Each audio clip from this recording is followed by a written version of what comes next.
Hi everyone and welcome to Be Genius. More than 2 million marriages take place annually in America. Almost all couples anticipate living happily ever after, according to Dr. Gary Chapman in his book. No one gets married hoping to be miserable or to make their spouse miserable, yet the highest percentage of divorce occurs within the first 7 years of marriage. When you consider the fact that most people spend more time planning and training for their vocation than they do for their wedding, is it any surprise that the divorce rate is so high? What is ironic is that we recognize the need for education in all other pursuits of life, and fail to recognize that need when it comes to marriage. It should not be surprising that they are more successful in their vocational pursuits than they are in reaching the goal of marital happiness. Chapman's book provides a marriage blueprint for people.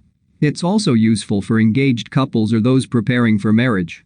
As I look back over the early years of my marriage, I wish someone had told me what I am about to tell you. The first rule is, falling in love is not enough for a sustainable marriage. Feelings often do not last long after marriage. The state of happiness and joy in the presence of the other person is not love. Building love takes time and effort. If you think from the beginning that as long as you both love each other, life will continue without your efforts, so I regret to tell you that you will be disappointed. Feelings are not enough to build a successful marriage. Basically, feelings alone can harm marriage if it is not placed in its proper framework, because it often blinds us to assessing a person, noticing the differences, spiritual, social and intellectual between us. All our focus is on marriage, and when feelings subside, we see things as they are. In order not to fall into this dilemma, you must pay attention to the period before marriage. The main purpose of this period, to know each other well, to decide wisely, is he the right person for you or not. The pre-marriage period requires honesty and observation. Honesty, because we only strive to show our best qualities, and observation, because the second person will definitely act like you. You should talk about the past and the future, about mistakes and your successes and failures. Then, after noticing the actions of the other person with those around him, most of the traits, no matter how hidden, remain clear, but you do not see them because you don't want. There are 5 aspects that you should discuss. Number 1, intellectual side. Like ideas and aspirations. How do we disagree? Is there a common intellectual basis? Number 2, the emotional side, such as needs and feelings. For example, hearing the words of love may be important to you, but it is luxury for the other person. Number 3, the social aspect, such as absences and meetings. Who is visiting us? Who does not? Do we agree on this side or not? Number 4, the spiritual side. Like the religious differences that may be very wide and cause a clash later. And finally, the physical side, for example, personal hygiene or weight. All of these are matters that should be discussed before marriage.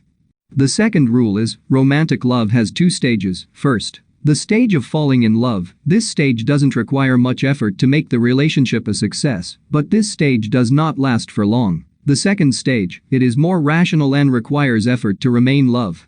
In order to succeed in it, you need to know some information. For example, she loved him because he cares about her and tells her the words of love. And when they got married, he is no longer telling her the words of love because he does not know it is important to her.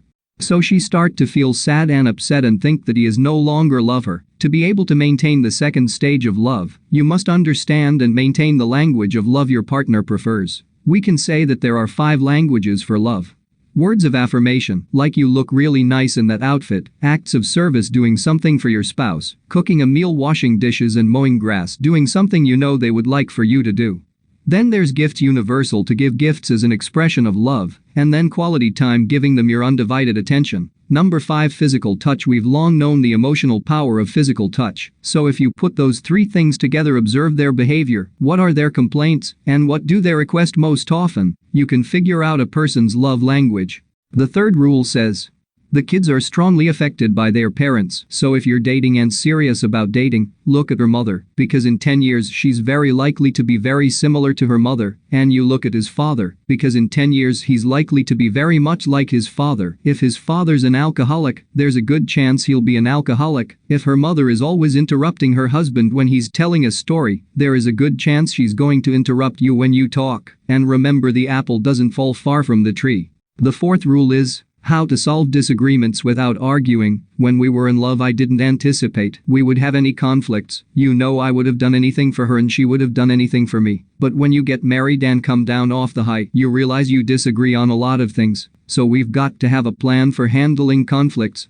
Every marriage will have conflicts, so you can learn this before you get married. How to solve conflicts with your parents, how to solve conflicts with your roommates, learn how to solve conflicts without arguing, and you spend your energy solving the problem rather than spending your energy trying to convince them that they're wrong and you're right.